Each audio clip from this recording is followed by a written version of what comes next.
Tá. Hoje nós estamos recebendo aqui o psiquiatra e psicólogo Augusto Cury. Prazer em tê-lo aqui conosco, doutor Augusto Cury. É uma honra estar com vocês aqui no Diário Brasília. Doutor Augusto Cury, como que aconteceu um ateu convicto como o senhor? De repente, o senhor conheceu Jesus, descobriu quem é Jesus, se tornou um cristão? Bom, eu fui um dos maiores ateus que já pisou nessa terra. Creio que fui mais ateu do que Nietzsche, que escreveu sobre a morte de Deus, e inclusive Marx, que abordou que Deus, a busca por Deus, é o ópio que entorpece a mente humana. É provável que fui mais ateu do que Freud, do que Jean-Paul Sartre e Diderot.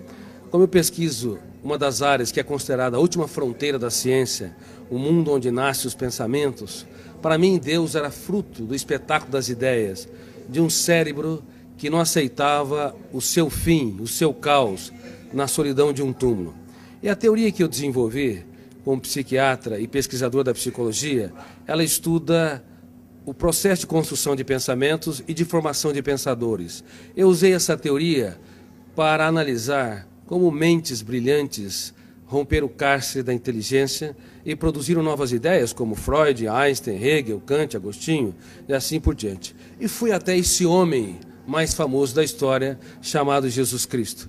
Eu analisei os seus comportamentos, as suas reações e as entrelinhas das suas atitudes nos focos de tensão, nas suas 4 biografias, ou chamado Evangelhos, em várias versões.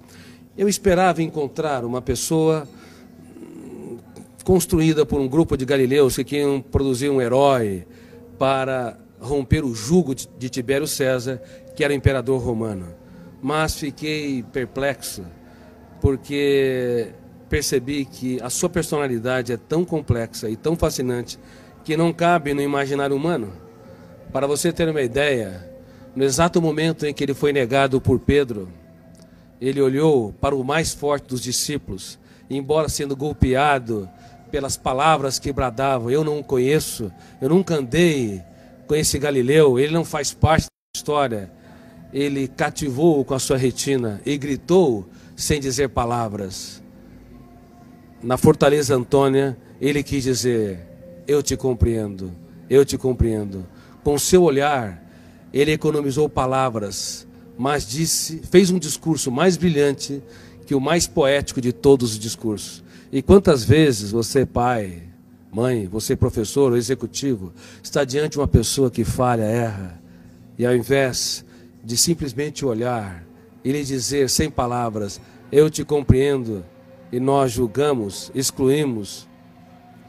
Através de analisar o comportamento de Cristo nesse sentido, eu percebi que a sua inteligência, sua capacidade criativa e a capacidade de ser gestor da sua mente e protetor da sua emoção não tem precedente histórico. Assim, eu deixei de ser um ateu, um dos grandes ateus da história, e percebi que a procura por Deus não é um ato de pequenez intelectual, mas um ato inteligentíssimo da mente humana. Mas quando o senhor pesquisou sobre Jesus Cristo, homem, o que o senhor esperava encontrar?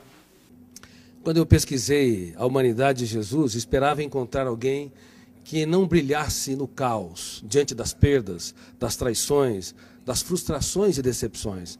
Porque nós temos na psique humana, no nosso córtex cerebral, registrado zonas de conflitos que eu chamo de janela killer. Killer no inglês quer dizer assassino. Quando nós entramos numa janela killer, o volume de ansiedade é tão grande que bloqueia milhares de outras janelas e o eu não consegue encontrar informações para dar respostas inteligentes em situações estressantes. É por isso que nos primeiros 30 segundos de tensão, de ansiedade, os pais cometem os maiores erros na relação com os filhos, bem como os professores, os amigos e as pessoas que se amam, marido e esposa.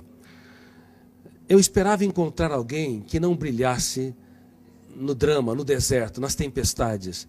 Mas é impressionante, quando o mundo desabava sobre o homem Jesus, ele, ao invés de ser preso pelas janelas killers, ele abria as janelas da sua mente, olhava para a tempestade e via nela a chuva, uma oportunidade solene para cultivar. Enquanto que nós, muitas vezes, diante das perdas, decepções, diante das lágrimas, das injustiças e fracassos, recuamos. Ele não. Ele cultivava as flores e usava suas mãos nesse processo. Muitos querem a beleza das flores, mas não têm coragem de sujar as suas mãos para cultivá-la e irrigá-la. O senhor tem, assim, uma noção do que aconteceu? Porque, na realidade, o senhor é um dos grandes cientistas do mundo, um dos grandes psiquiatras, um dos grandes psicólogos do mundo. Essa descoberta do senhor pode ser levada até para um campo científico, e eu poderia até dizer aqui que é quase que dizendo aqui que cientificamente Deus está existindo, ou Jesus é Deus. Exatamente. Ao analisar o comportamento de Jesus nas mais diversas situações que ele se encontrou, eu fiquei cônscio que esse homem não cabe no imaginário humano.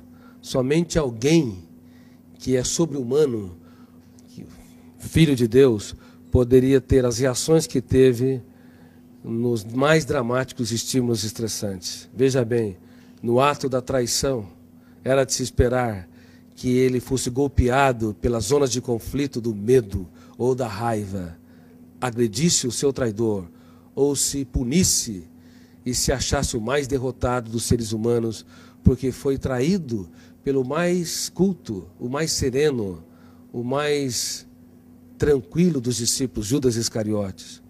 Mas, ao invés de se punir ou punir o outro, ele olhou para o seu traidor e teve a coragem de dizer: amigo, para que vieste? Nunca na história um traidor tratou com tanta... Na história, um traidor foi tratado com tanta dignidade pela pessoa traída, indicando que Jesus não tinha medo, na verdade, de ser frustrado ou decepcionado. Ele tinha medo de perder um amigo. O que nos leva a compreender, do ponto de vista psiquiátrico, psicológico e sociológico, que um grande educador é aquele que aposta tudo que tem naqueles que pouco têm. É aqueles que têm coragem para se fazer pequeno, para tornar os pequenos grandes.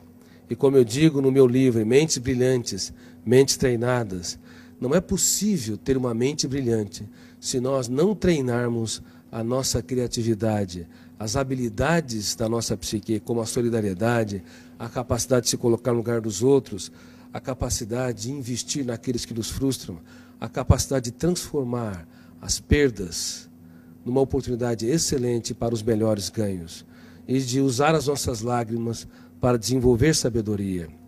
Por favor, não tenha medo dos dias mais tristes da sua vida. Você pode escrever os capítulos mais importantes da sua história quando o mundo desaba sobre si.